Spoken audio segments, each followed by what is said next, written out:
Here, make Frenar. pop it off at your Pittsburgh change result. is no Restart. result.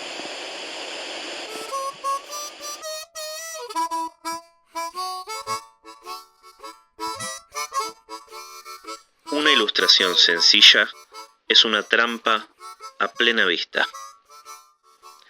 Parece fácil hasta que intentas hacerla. Cada forma mínima guarda decisiones invisibles. Cada silencio fue elegido, no fue dejado al azar. Lo complejo se exhibe. Lo simple se defiende solo. Te das cuenta cuando ves que frente a estas obras siempre hay delante y en silencio un gato leyendo.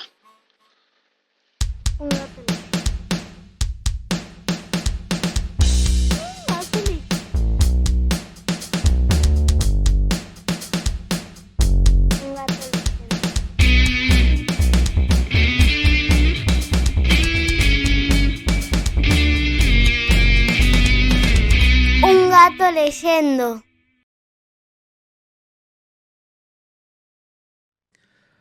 Bueno, ¿qué onda? Acá andamos, Un gato leyendo, capítulo 10. Saludamos a la gente del otro lado, lindos, el Beto de la gente, Nahuel que anda por allá atrás, Nahuel Isela, y por supuesto Aldana Molinaro haciendo la operación técnica. Yo soy Martín Subiela, soy Un gato leyendo y una vez más saludamos también a Nadu, que no se encuentra presente el día de hoy porque anda muy atareada con todas las ferias en las que está haciendo material y todas las actividades que ya nos va a contar cuando regrese. Bueno, hoy tenemos el capítulo 10, Lo complejo en lo simple, es el nombre que he dado en llamarle, porque vamos a estar hablando con un fenómeno total, Kundo Crunch, ese es su seudónimo, artista que se lo conoce popularmente como Kundo Crunch, pero su nombre real es Facundo Pérez Cejas. Nació, obviamente, en Argentina, es argentino, marplatense en 1988 y es una de las voces más activas, más recientes también, en el panorama historietístico, por lo menos el que yo he conocido más o menos desde el 2017 a esta parte, con una seria cantidad de historietas que hemos traído hoy para charlar un rato con él. Todo esto ahora en minutos nada más, pero previamente pasarme, por supuesto, por la gente que está del otro lado ahí en Twitch, dándoles la bienvenida en el Twitch de Punto Cero, en Punto Cero LA. Así es como lo buscan en Twitch, y si estaban escuchándolo en la repetición, en nuestro canal Un Gato Leyendo en YouTube o en Spotify. Importante saludar también a la gente que nos ha dejado mensajes y que ha compartido con nosotros a lo largo de la última semana. Estuve muy contento de hacer de hacer las entrevistas que venimos haciendo, sobre todo las últimas dos, la que hablamos con Fede de la historieta rebelde, que tuvo mucha repercusión, y también con los chicos de Croma, los Croma, Max Fiumara, Luciano Vecchio y Jules Mamone, que vinieron acá al piso hace 2 semanas. La verdad que la repercusión que tuvo y la onda de ellos estuvo espectacular y nada, ojalá se pueda repetir pronto. Bueno, Kundo es un artista que yo también rescato de la escena argentina contemporánea de historietas, dibujante, historietista, que por cuestiones geográficas él se encuentra bastante más lejos, pero bueno, ¿quién dice que no puede aparecer de repente en un croma a futuro? Porque las cosas que hace, la verdad, créanme, son alucinantes. Le damos un saludo también, sí, a Anita, que estamos, pregunta si hay un gato leyendo. Estamos en vivo. Ahí le estamos escribiendo. Así que ya saben, déjennos si quieren ahí mensajes en el Twitch, ¿por qué no? También en el Instagram, en Un Gato Leyendo, subimos unas historias para que les dejen también si quieren un mensaje, unas preguntas o lo que quieran ponerle al amigo Kundo. Bueno, yo creo que ahora en un par de minutos ya se va a estar conectando con nosotros. Mientras tanto, podríamos repasar, si quieren, cosa de lo que vamos a estar hablando hoy. En uno de los primeros programas del especial de Un Gato Leyendo, de los primeros, que eran podcasts que están subidos tanto a Spotify como a YouTube, que no tienen imagen, es solamente audio, hablamos con Johnny Krenovich de Libera la Bestia y de Cápsula Ediciones. Es el editor, el jefe, el responsable uno de los responsables de ambas editoriales, y él nos contaba que en Libera la Bestia, el sello editorial primero que sacó, que lo hizo básicamente para poder autopublicarse, Manta, una saga espectacular, muy recomendable, que va por el número 8 y sigue creciendo, y la verdad que es buenísima, muy muy recomendable. Si quieren pueden ir ahí al canal y escuchar ese episodio, que es el primero. Hablaba de que el otro, en esa época, que venían sacando eran justamente estos dos, que ahora son tres, pero yo no tengo el tercero, que es El Último Recurso, ¿sí?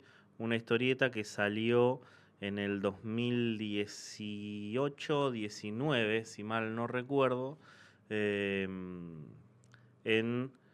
Libera la Bestia, que tenía la particularidad esta, ¿no? Johnny nos decía que había hecho una editorial, Libera la Bestia, para poner historietas que tuvieran cierta continuidad y cápsula para las que eran más unitarios.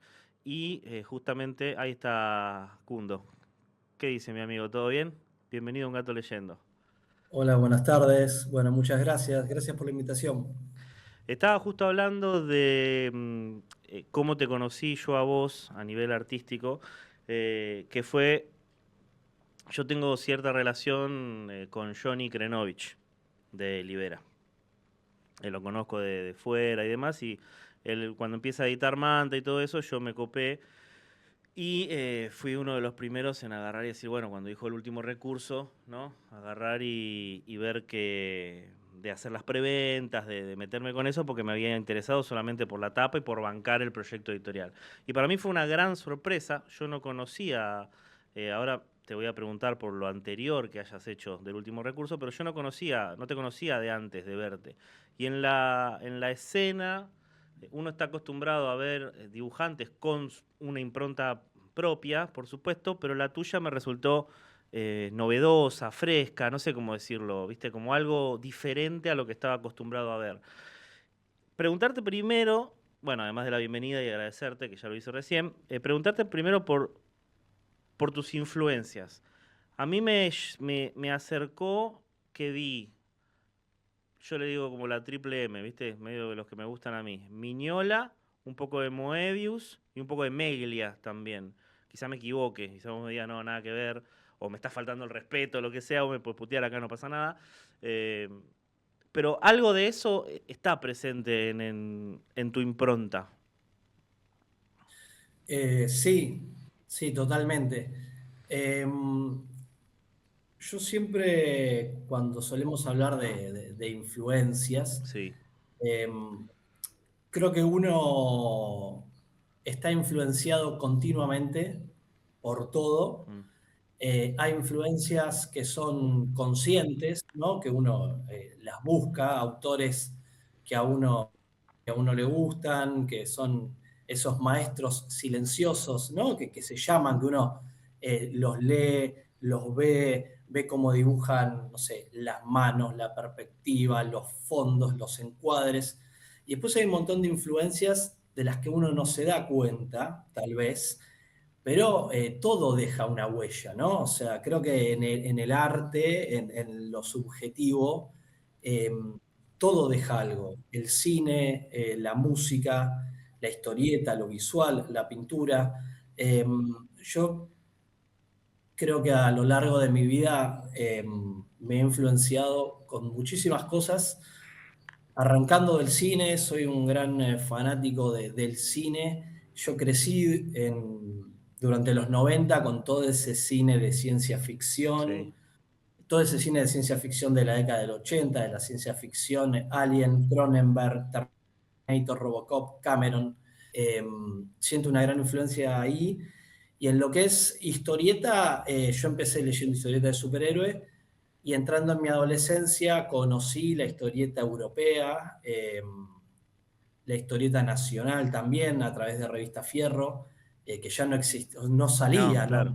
no soy de contemporáneo a esa época, pero tuve la suerte de muy chico, entrando en la adolescencia, tener contacto con Revista Fierro, con los grandes maestros de la historieta argentina, y a su vez también con las historietas de antología europeas, Son 84, Simo, Totem, que sin duda eso es el género que a mí más me gusta.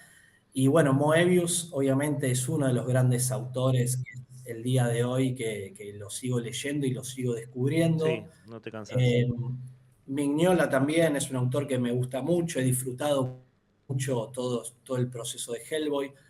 Miller también es un autor del que he aprendido un montón, sobre todo lo que es narrativa visual. Así que sí, hay mucho de eso, hay mucho de Moebius, hay mucho de Miller, hay mucho de Mignola, hay mucho también de Ted McKeown, Mirá, claro. hay mucho de Alberto Brescia, mucho de Alberto Brescia. Pero sí, creo que las influencias es algo que no para, que uno sigue descubriendo autores nuevos, y no solamente autores de historietas, sino también nuevo cine, nueva música, que lo van marcando un poco. A la hora de... ahora sos un artista integral, ¿no? Porque cuando arrancaste, ya vamos a ir hablando de así del ping-pong de historietas que traje, fuiste dibujante de guiones ajenos, que obviamente que los haces tuyos, pero son guiones ajenos, pero después te metiste también en tus propias obras. A la hora de esto que vos decís, por lo menos a mí me pasa, que cuando decís cosas que me influyen a mí, en contar también te pasa. Es decir, quiero dibujar de una manera que vas viendo estímulos visuales, que, no sé, vas viendo cómo hacer propios también, pero a la hora de contar también pasa, ¿no? Esto que decís, no sé, veo una película que tratan determinada temática y te dispara esto, decir, bueno, esto me gustaría ver de hacerlo también por mi cuenta, de otra manera, o a mi estilo, a mi modo. Sí, por supuesto. Y no solamente contar desde el punto de vista de una historia que estamos contando, sino que la historieta es narrativa. Claro, total. Entonces, Sí. ¿cómo hacemos para contar con imágenes? A mí siempre hay algo que me interesa mucho a la hora de hacer una historieta, que es justamente contar desde lo narrativo, ¿no? Proponerme siempre desde lo visual, poder contar para que sea interesante el tema de los encuadres, el tema de justamente las viñetas, las páginas, las puestas en página. Lo que tiene la historieta, a diferencia de la ilustración, es que estamos contando. Sí. No es una imagen estática, Sí, sino el que famoso arte secuencial. estamos narrando, exactamente. Y justo que recién hablamos de las influencias también, lo que tiene muchas veces el cine es eso, ¿no? Que a uno se le ocurre tal encuadre, y por ahí lo viste un montón de veces en películas, pero en su momento No lo captaste, no te sí, detuviste sí. a decir, che, mirá qué buena esta toma. A veces sí pasa que vos decís, che, qué buena imagen acá que ponen la cámara abajo atrás de un Total. objeto. Pero a veces lo vemos reiteradas ocasiones y no nos damos cuenta en el momento, pero eso nos queda adentro. Y a la hora de plantear, che, voy a hacer tal página, tal viñeta, a la hora de ponerse a hacer los storyboards, hay mucho de eso también, ¿no? De tiros de cámara, que después uno a medida que lo va como, no estudiando, pero que lo va poniendo, yo también, o sea, soy docente de historieta, entonces cuando empecé a dar clase, tuve que todo ese conocimiento que yo tenía en la cabeza, que eran mis ideas locas que daban vueltas, en un momento lo tuve como que bajar a la tierra y Claro. teorizar para poder explicarlo, para poder contarlo. Además te entrena el ojo, ¿no? Porque ahora vos vas viendo, salís a buscar lo que querés encontrar también. Claro, en ese proceso de poder poner en palabras o intentar de teorizar un poco todo eso que yo tenía en la cabeza, me fui por ahí dando cuenta de eso, de che, mirá, no sé, tal director de cine, bueno, a veces encontramos en determinadas películas que suele utilizar los mismos tiros de cámara o las mismas secuencias. Justamente el otro día en una clase hablábamos la famosa escena de Tarantino, que siempre hay una escena en una película de Tarantino que vamos a ver la cámara desde abajo y los tipos o abriendo un baúl o abriendo un maletín o Formando abriendo un coso. ese círculo. Sí, ese contrapicado, ¿no? Que ya lo usa como hasta de chiste, ¿no? Como que Claro, sí, sabes que sí, en sí. una película de Tarantino vas a ver una escena que es un contrapicado de los personajes. Entonces, bueno, tiene que ver mucho también eso, ¿no? O sea, a la hora de proponernos contar desde lo visual, de hacer que algo sea más interesante desde lo que estamos mostrando, desde lo visual, eh, esa cosa también.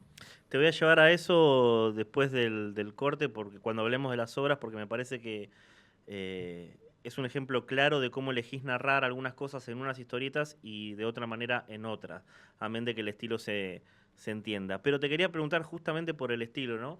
Una de las cosas más difíciles, por lo menos que yo no he sabido resolver, es generar un estilo propio, generar un estilo que sea inconfundiblemente tuyo y que grandes maestros lo han logrado y que vos, que sos un talento joven, yo me atrevo a decir, porque si bien estás dibujando hace un montón de tiempo, seguramente de toda tu vida dibujás, ¿no? Pero tu impronta en la escena que es 2016, 2017, que empezaste a aparecer Crack, Bamboon, los fanzines y toda esa época, ¿no? Más o menos. Sí, sí, Eh, sí. ¿Cómo se llega a el hecho de tener una impronta tan reconocible? ¿Es un trabajo? ¿Es algo intencional? ¿Cómo es esa búsqueda? Preguntas que te hago desde mi lugar también para curiosear sobre esto. Eh, yo creo que tiene que ver un poco con, si bien eso es algo que siempre todos los dibujantes queremos, Ujú. ¿no? Encontrar el estilo, ¿no? Es Sí, cuando uno empieza, es como que se quema la cabeza diciendo, no, yo tengo que encontrar mi estilo, tengo que encontrar mi estilo. Y creo que el estilo es el que lo encuentra uno, por decirlo de alguna manera, ¿no? Es un trabajo de un 50 y 50. Uno busca y en esa búsqueda va encontrando, pero es también el estilo a veces el que lo busca a uno.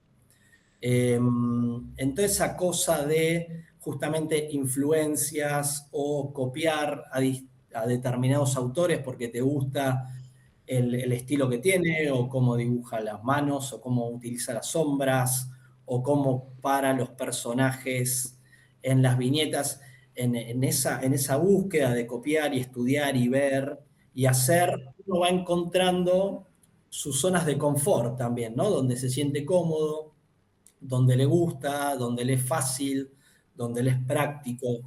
Eh, por ahí es medio cliché lo que voy a decir, pero la solución que yo encontré es hacer lo que a uno le gusta. Es algo que yo lo escuché un montón de veces, pero la experiencia y los años me terminaron demostrando que es así. Eh, yo durante muchos años dibujaba de una manera, con un cierto estilo, que yo consideraba que tenía que dibujar así. Eh, y la verdad es que no me gustaba, pero yo en ese momento no me daba cuenta que no me gustaba. Pero venía como chipeado de que yo tenía que dibujar así. Eh, yo cuando era adolescente, durante muchos años, estudié dibujo técnico, ujú, estudié dibujo realista, entonces tenía la equivocada idea de que si yo quería hacer historietas para adulto o para un público adulto, tenía que tener un estilo serio, entre comillas, o realista, y me obligaba a dibujar de esa manera. Y me terminó pasando que me frustraba, me sentía frustrado y era porque no estaba disfrutando lo que hacía. No era un proceso que realmente lo esté disfrutando. Entonces me propuse en un momento decir, voy a tomarme 15 minutos por día para dibujar lo que tenga ganas de hacer. tipo el O sea, warm-up, el calentamiento. lo que me venga a la cabeza, Claro. lo que tenga ganas de hacer, sin esa estructura de decir, me tengo que sentar, tengo que hacer el storyboard, tengo que bocetar, tengo que no sé qué, tengo que... Libre, así como los niños Ujú. cuando se tiran en el piso de su habitación a dibujar con crayones, lo primero que le venga a la cabeza, bueno. Y así fue que en ese proceso casi lúdico de dibujar por disfrute empezaron a salir todos Claro. estos personajes cuadrados, con ojos redondos, con dientes torcidos, medios bizarros, que no eran humorísticos, pero tampoco eran una anatomía realista ni Claro, clásica. claro, claro, sí, sí, sí, sí. Y me terminé dando cuenta que disfrutaba un montón de eso. Realmente lo disfrutaba. Tenés el momento así, cerrar los ojos y decir, che, acá hay algo, viste que a veces uno lo ve, lo percibe eso. El momento en donde Sí, dijiste, tengo que ir por acá. me acuerdo, mirá, si no me equivoco, año 2017, Ca- en un viaje me compro el integral de Alex Sinner, que Ujú, editó Salamandra, ujú. creo. Eh, y claro, me pongo a leer Alex Sinner entero y empiezo a leer los últimos, sobre todo los últimos números, y el estilo de Muñoz adquiere una experimentación tal de que ya no era un dibujo que emulaba ser realista, ¿no? Como al principio que era más una especie de Pratt, más realista, sino que era una cosa totalmente plástica y hasta personajes que podían ser dignos de una caricatura de Dick Tracy. Claro, Y sin embargo, estábamos contando, o sea, te la estaba historia contando era una otra historia cosa. Sí, sí, sí, durísima. sí, sí. Eran policiales muy crudos, con mucha violencia institucional, con, o sea, muy oscuros, donde tocaba temas como, no sé, como la discriminación, la guerra, era una cosa tremenda. Y ahí es como que algo tan simple como decir, este tipo está utilizando un estilo que no es realista y que es recontra vistoso para contar historias recontra duras. Y ahí me di cuenta que no necesitaba tener un estilo realista para contar historias reales o Claro. realistas, ¿no? Y fue algo tan simple como eso, y decir, y bueno, a ver, vamos a probar por acá. Es muy loco, bueno, por lo que vos decías de tu infancia, adolescencia, las historietas y todo el mundillo de los 90, somos contemporáneos, o sea, yo crecí más o menos de la misma manera, Generación Perfil, X-Men, en Fox y todo eso, ¿no?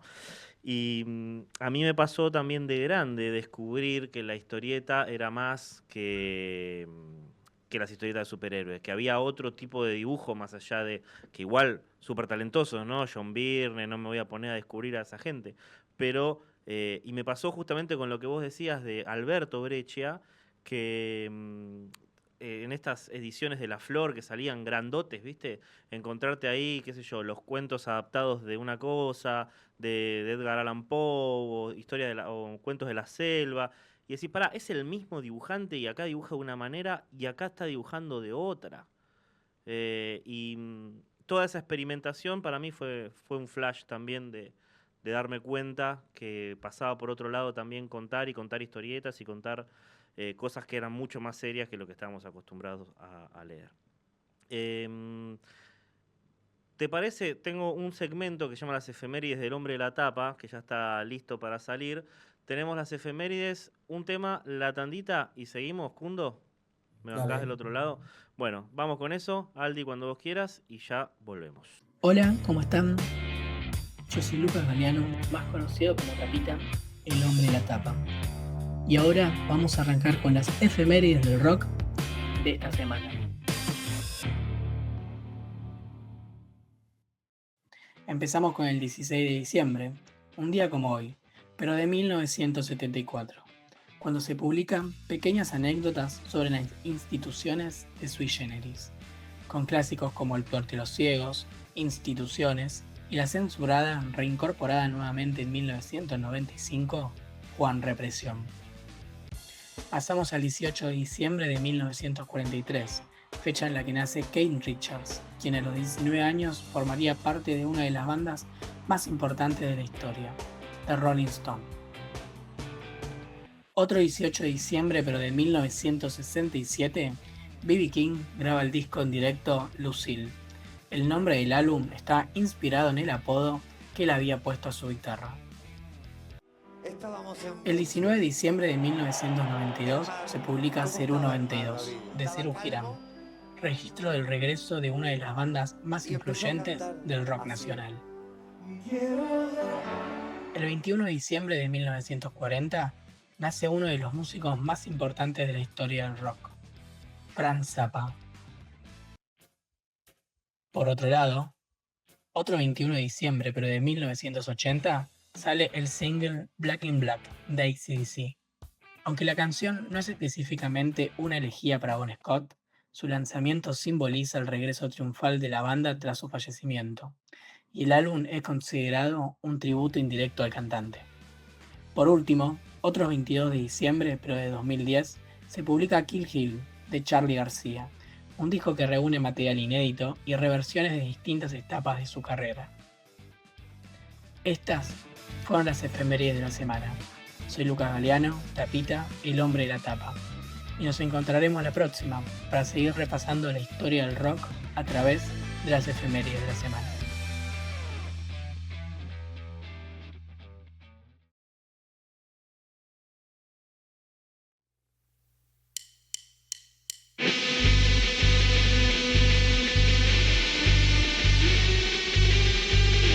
Escuchamos Error Vanessa, 0 entre 0.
gato leyendo. Bueno, volvimos, gracias Chirusa, mi hija que con ese separador hermoso y con la intro también, ¿no? Si lo escucharon y les gusta, esa es mi hija, la Chiru. Acá estamos de vuelta, estamos hablando con Kundo Crunch, el dibujante marplatense que más me gustó desde los últimos, ¿qué? 3, 4, 5 años más o menos. Además arrancaste, ya que estamos hablando justamente de eso, arrancaste con los tapones de punta, porque debutaste con... No debutaste en el último recurso, pero con el último recurso ya tuviste un premio Trillo en las Crack Bam Boom. Sí, con el último uno. recurso 1 estuvimos nominados en las ternas de mejor dibujante, mejor guionista y mejor libro. Sí. Y salió mejor dibujante y mejor libro. Y con el 2 también estuvimos ternados para las 3 y salió mejor dibujante. Y te iba a decir, porque no me acuerdo yo, corregime si me equivoco, ¿no? Que hayan habido 2 ganadores seguidos. Está bien que estaba la pandemia en el medio, ¿no? Me parece. Claro, sí, el trillo del 20, ¿qué fue? El 2020 debe haber sido. 2020, sí, ese no, en esa crack no se hizo. Claro. La premiación fue ni siquiera online, creo que lo anunciaron. Claro. No sé la verdad. Pero antes de eso vos no tenías tantos trabajos como para decirte, no sé, premiamos a fulanito de tal que hace, no sé, 15 años tal labura. No, eran no te digo tus primeros pasos, pero publicaciones que la segunda, porque tenías una con Connelly antes, ¿puede ser? Claro, sí, la extraña desaparición de Barnabas Jones, Ujú. que hicimos con Damián, que editó Deriva, que también es del 2019. O Ah, o sea, sea, es después. en marzo, no, en marzo sale Barnabas y en octubre sale el último recurso, Claro, son ahí. el mismo año. Entrar por Y la puerta grande. sí, y el año anterior había salido Sofía, que es un Ajá. libro que habíamos hecho con Cristian Blasco, que editó Buen Gusto Ediciones.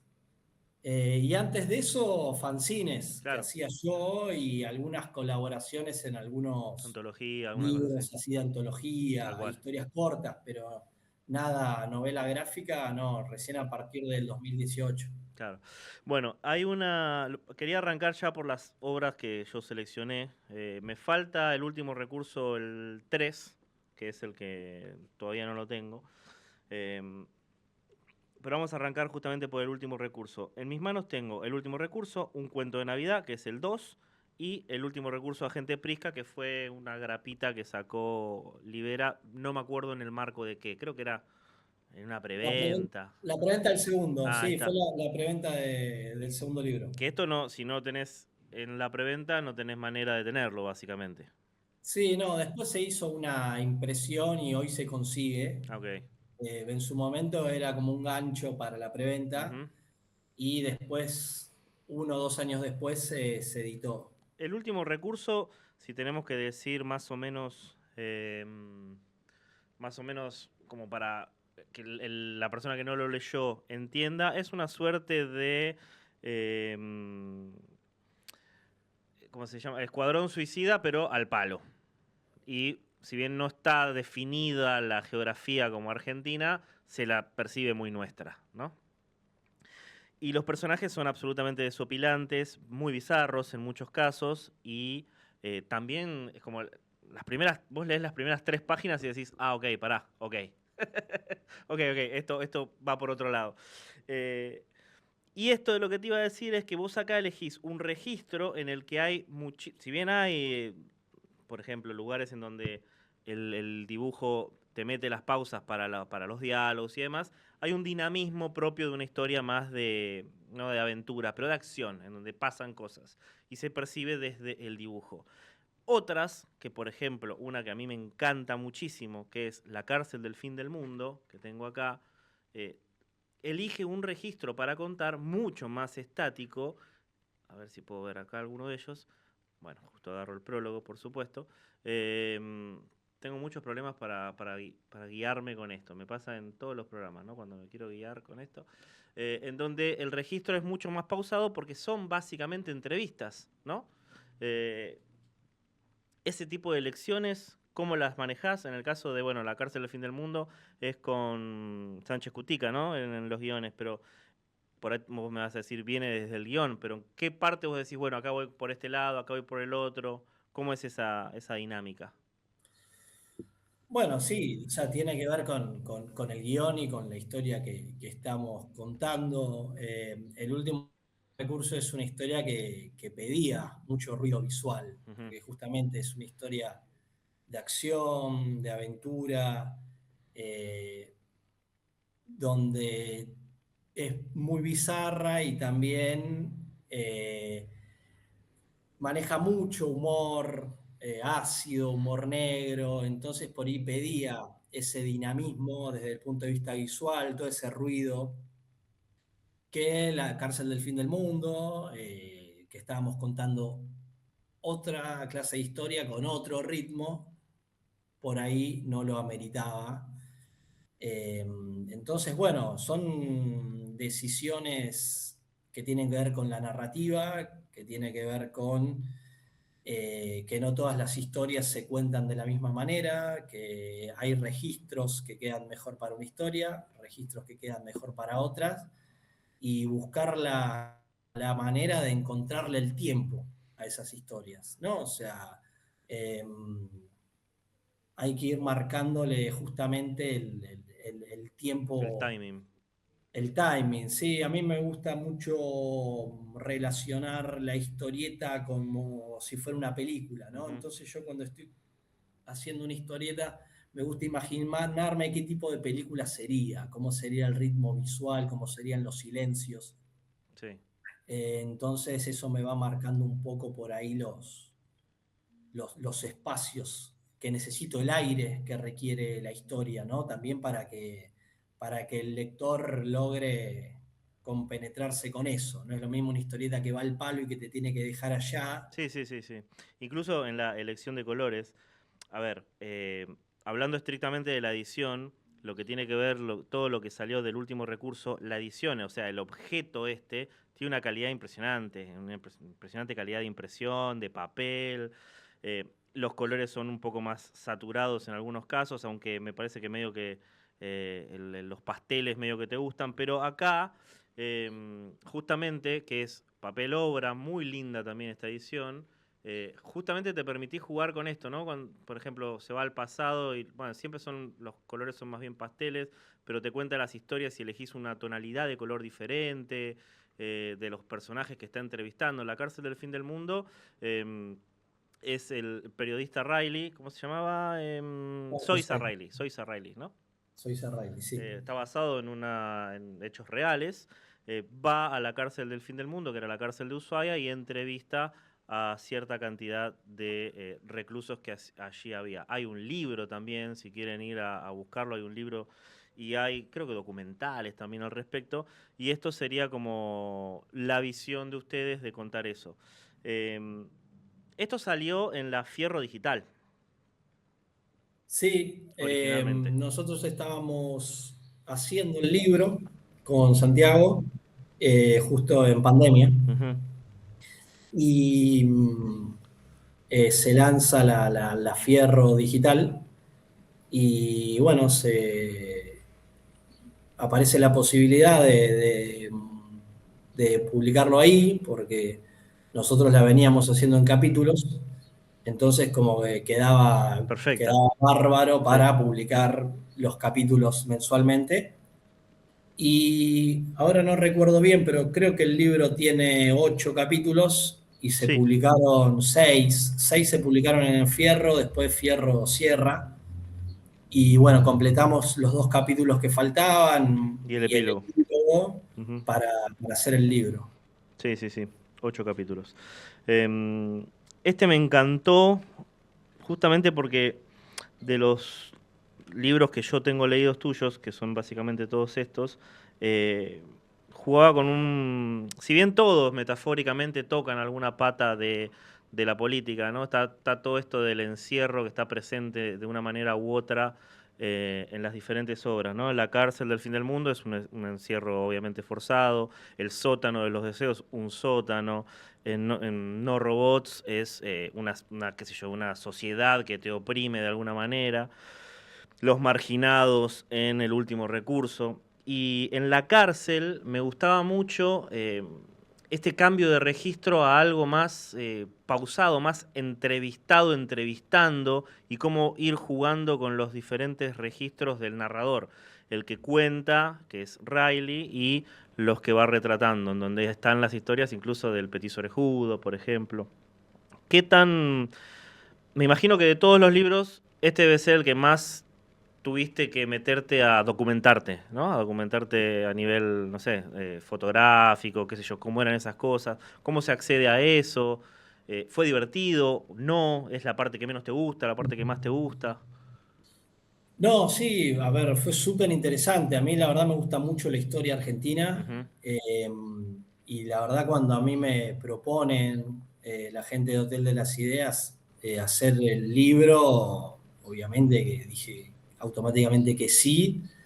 Y fue, o sea, fue sumamente interesante, sumamente enriquecedor, eh, pero bueno, conlleva también un trabajo eh, de que si le errás, se nota. Claro.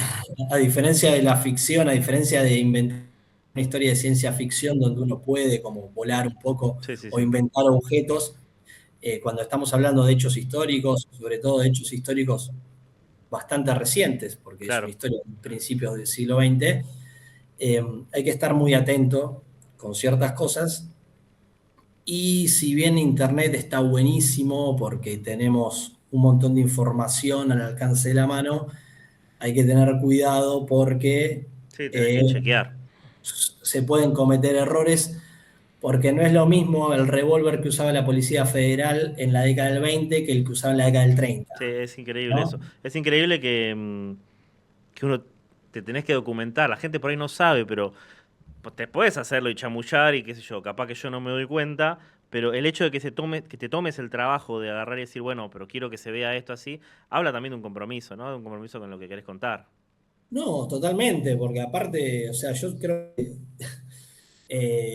si viene alguien a corregirte, se me cae la cara de vergüenza. O sea, Claro. si viene a ver, puede pasar, o sea, tranquilamente puede pasar, e inclusive hay personajes de los cuales nunca encontré fotos, Ujú. entonces son inventados, imaginados, eh, pero hay cosas que uno tiene que intentar ser lo más fiel posible.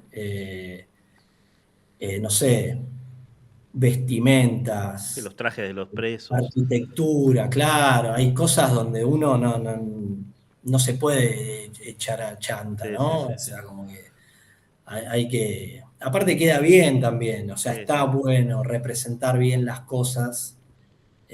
Si bien yo tampoco soy un obsesivo de que todo tiene que ser tal cual era, ¿no? O sea, no deja de ser dibujo, ilustración y también interpretación. Ujú. No son fotos, no es un documental. Nada, está bueno tomarse ese trabajo de que sea lo más fiel posible. ¿Y cuánto te lleva en sí hacer una historieta? A ver, podés llegar a decir, depende de qué historieta, está bien, bueno, en ambos casos, ¿no? Una historieta que sacás más o menos rápido y una historieta por ahí como La cárcel que te tenés que informar, estudiar determinadas cosas. ¿Cuánto tiempo lleva? Y la verdad que depende mucho el proyecto, depende mucho si es un proyecto en el que uno labura solo o si dependes de un guionista, si trabajas con un editor, hay guionistas o editores que están más encima y hay otros que te dan más libertades. Una vez que yo arranco un proyecto, o sea, cuando me siento a hacerlo, no estoy hablando de la postproducción de decir, no sé, de documentarte, de Sí. todo lo que es la parte de diseños, de bocetos. Una vez que me siento, intento de mantener el ritmo de 1 o 2 páginas por día. Entonces, bueno, no sé, un libro de 60 páginas, depende también si es en blanco y negro, si es a Sí. color, si tenés que hacer el rotulado. Pero bueno, intento de llevar un ritmo que no quiero estar un año haciendo un libro. Claro, claro. No me lo puedo permitir tampoco, por una cuestión laboral. Pero digo, intento de que un libro no me lleve más de medio año. ¿En qué momento agarras y decís, bueno, hasta acá? Porque me imagino que te debe pasar como nos pasa a todos, que ¿viste? Haces una ilustración, una página, lo que sea, y decís, bueno, ay, quiero corregirle esto, mira, esto lo puedo hacer así. ¿En qué momento decís, bueno, corto acá porque si no me voy a estar eternamente con esta página, con esta ilustración y tengo que seguir? ¿Podés llegar a hacer ese clic así fácil? He aprendido a soltar, Ujú. porque no, el tiempo es tirano también, Sí, claro. ¿no? Entonces, nada, le doy mucha bola a los storyboards, que los storyboards sean lo más completos posibles para cuando me siento a hacer la página, no perder tiempo ahí. Ya sé que Todo el voy diagrama a está hecho, dibujar, la estructura está ya hecha sé, previa. sí, sé cómo van a ser las páginas, sé lo que va en cada viñeta.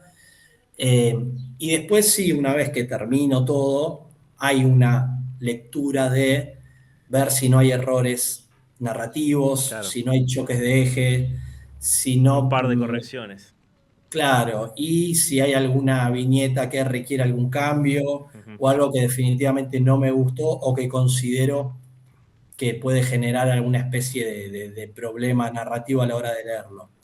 Pero me he acostumbrado a soltar rápido, como decir, bueno, listo, vamos. Porque Vamos, si no salgo no más. terminas más. Es un laberinto en el que no salgo más. Ujú.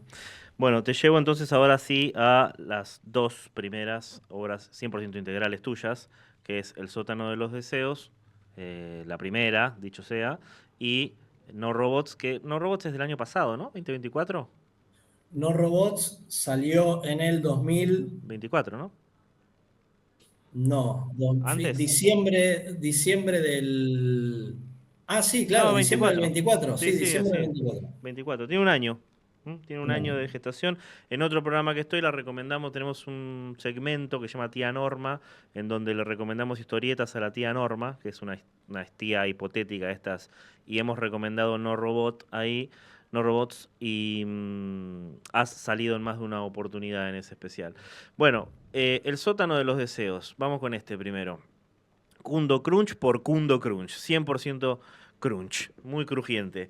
Eh, la historieta me gustó especialmente porque el hecho de lo metafórico como algo real, ¿no? El personaje tiene su corazón guardado y es una buena persona que se quiere postular a alcalde de su pueblo, entonces entiende o le hacen entender que para eso tiene que justamente no sentir, no tener ese apego emocional y por eso va al sótano de los deseos, que es como una especie de burdel en donde todo puede pasar, y entrega su corazón a cambio de no sentir. Y después se arrepiente, bueno, toda esa secuencia, ¿no?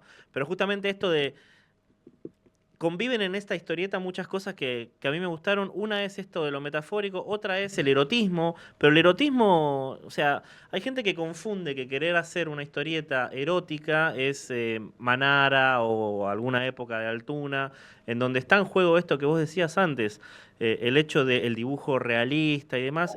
Y sin embargo, cuando vos lees El sótano de los deseos, hay mucho erotismo sin necesidad de caer en eso. ¿Cómo se labura eso? Una de las premisas del libro tiene que ver con esta cuestión de los tabúes. Ujú. O sea, ese era el tema que yo quería tocar ahí, ¿no? El tema de los tabúes, de la autocensura, ¿no? De la represión, de esta cuestión de no todos somos iguales, no todos tenemos que ser iguales y por lo tanto no todos tenemos que sentir o tenemos que tener los mismos gustos. Y no hay cosas que estén bien y cosas que estén mal. Y el libro habla justamente sobre esto. Es toda gente que continuamente está en esa dicotomía de hago lo que quiero, hago lo que me conviene, hago lo que siento, hago lo que debo hacer, hago lo que la sociedad pretende de mí.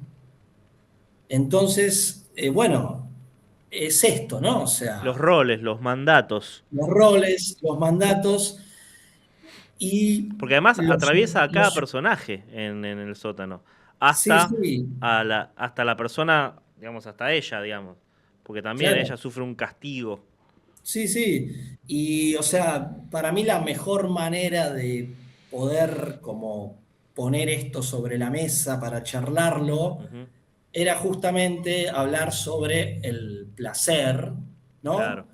Sobre los placeres en general, pero en la cuestión sexual, porque es algo que a todos nos toca en algún punto, que Ujú, todos transitamos en algún momento de nuestra vida, y siempre hay una cuestión de eh, lo que la sociedad, obviamente ha habido épocas distintas, peores, mejores, pero siempre hay una cuestión de lo que está bien o lo que es normal, la norma, ¿no? sí, sí, El, sí, el sí, sí. concepto ese de la norma. Y para mí la mejor manera de intentar interpelar al lector era esa, ¿no? O sea, o una de las cosas por lo menos era esa. El tema de los placeres, el placer sexual, el goce, eh, qué está bien, qué está mal. ¿Hay algo que esté mal? ¿Hay algo que esté bien? ¿Por qué a todos nos tiene que gustar lo mismo? ¿O por qué que te guste determinadas cosas te pone dentro de una suerte de normalidad o social y si no, que no sos normal, si estás Sí, sí. afuera de eso, si Bueno, estás fuera de eso? todos los que en algún Entonces, momento convivimos me con ese. parecía súper interesante poder jugar con eso. Claro. Y en realidad es eso, justamente, ¿no? Es jugar también un poco con esta idea o sea, del fetichismo y de todo eso. Me pareció un tema súper interesante para tratarlo también visualmente. Sí. Y fue muy bien recibida. El sótano de los deseos. Y parte de esto que vos decís acá también está presente en la segunda, la del año pasado, No Robots, que es, podría ser tranquilamente, no sé si decir spin-off, pero podría ser algo que pasa en paralelo en el mundo de Blade Runner, de Sueñan los androides con ovejas eléctricas. Podría ser una historia así que mientras estaba ahí Harrison Ford corriendo, en otra cosa estaba pasando esto. Eh, Buenísima esta historieta también. Esta es particularmente la que recomendamos en esa oportunidad. ¿Qué onda con esta, que es la del año pasado? Es mi homenaje a el cine de ciencia ficción de la década del 80, Ujú. es mi homenaje a Blade Runner, es mi homenaje a Cronenberg, es mi homenaje a eh, Zona 84, Moebius, El Incal, todo eso de lo que habíamos hablado Sí, sí, anteriormente. sí, sí. Es una historia que yo hice en 2018, que iba a ser un fanzine autoconclusivo de 20 páginas, 21 páginas. Eh, lo iba a sacar para la última edición de Dibujados, que iba a Ajá. ser principios de 2020. Mi idea era hacerlo, imprimirlo acá en casa y llevarlo. Por pandemia se suspende, eh, todos adentro. Entonces yo me quedé básicamente con la historieta terminada en la mano. Y me acuerdo que le escribí a los chicos de Loco Rabia y les dije, miren, tengo esto, por ahí les interesa, para ellos tienen la página donde publican webcomic, Sí. y se publicó ahí esas primeras 20, 21 páginas iniciales. Y post pandemia, en un evento, nos ponemos a charlar con Marcos Vergara y él me dice, che, mirá, me dice, ¿no te gustaría sacarnos robots? Tenemos pensado sacar una línea de historietas en grapa Me y creo que encanta, está boludo. muy Me bien. encanta las grampas le dicen grampas, de, Sí, de Loco Rabia, me parecen, me encantan. Me encanta el concepto de la grapa que dialoga ahí entre las revistas que nosotros, por más que fueran mainstream, las revistas que nosotros leíamos de chico, con esta cosa fancinera de que esté engrapado. Me fascina, me encanta que esta revista esté así también. Nada, me encanta. Sí, y me acuerdo, bueno, en ese momento le digo a Marco, sí, dale de una, vamos a hacerlo. Le digo, igual déjame que me había quedado vieja, Claro. yo la había empezado a hacer en 2018, era una historia que empecé a hacer a raíz de una noticia que leí de un barco que venía con inmigrantes de África y que había naufragado en Sí, el sí. Mediterráneo Sí, y me acuerdo. se habían ahogado. Y la historieta en realidad habla sobre eso, sobre la persecución al distinto, ¿no? Toda esta Claro.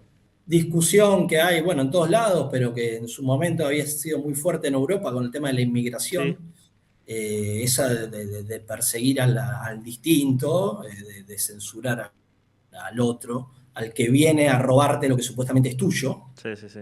toda esta cuestión de pobres contra pobres. Entonces le digo a Marcos, bueno, le digo, déjame que por ahí le sumo alguna cosita más, algún apéndice cortito para que podamos, aunque sea, llegar a las 24 páginas, porque creo que tenía 21. Y esas 24 páginas, o sea, y esas 3 páginas que le iba a agregar terminaron siendo 20 páginas más.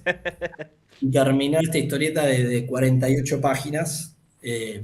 Así que bueno, nada, es también, como te decía, mi homenaje a la ciencia ficción de la década del 80, pero un poco utilizar la ciencia ficción como excusa para contar otro tipo de cosas. Bueno. Kundo, tenemos que cerrar porque se me va el programa. Siempre me quedo corto, me da una bronca porque me quedaría hablando un montón de más. Preguntarte lo último, ¿en qué estás laburando ahora, si se puede decir? ¿O qué se viene así como novedad? Y alguito del anuncio de Lubrio, de Coso, de El Último Recurso, la novedad. Sí, bueno, estoy terminando un libro, un western, para Tengu Ediciones, que es una editorial de España, que va a salir este año. Y estamos empezando con Lubrio a charlar lo que va a ser, entendemos nosotros, la próxima trilogía del Último Recurso. Ujú. Eh, Estamos, Ahí. nada, hay algunas ideas y la idea es empezar a desarrollarlas este año para, Bien, si bien, bien, todo bien. está bien, poder tenerlo en 2027, el Me, primer libro. Dijiste lo de España y me recordaste a mí mismo que te tenía que preguntar, vos publicaste ya cosas para España, cosas que salieron, que acá no se consiguieron como editoriales de acá, ¿no? Si lo querés, lo tenés que importar. ¿Hay chance de que en algún momento eso se pueda publicar? Vos tenés, no sé cómo es ese mundillo, ¿viste? Capaz me decís, sí, yo el material lo tengo, pero tiene que hablar con la otra editorial o lo que sea, o cómo funciona eso. Sí, en el caso de, yo tengo 3 libros publicados en España. Sí, Uno es la versión de La cárcel del fin del mundo, editada allá. claro. Y el otro es Tom, que es un libro de vampiros que editó Dolmen. Y el otro es Carne para Cans, que es la historia de Antonio Soto, que fue quien lideró las huelgas de la Patagonia acá en Sí, la década del 20, lo que nosotros conocimos por la Patagonia rebelde, rebelde. básicamente. Sí, sí. Bueno, que también esos 2 libros, los derechos los tiene la editorial. Ujú.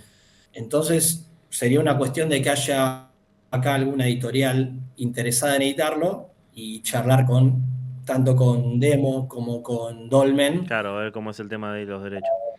Bueno, excelente. Me hiciste acordar, después te voy a pasar en el canal.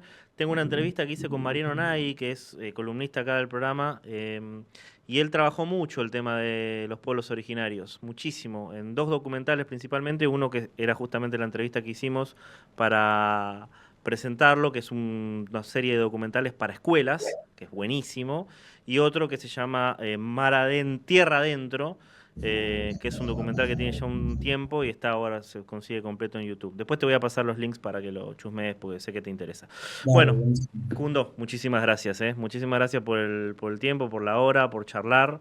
No, por favor. Gracias, Gracias a ustedes por la invitación. por favor. Bueno, pasó Kundo, entonces, y nosotros nos tenemos que ir, no sé si vamos a poder volver.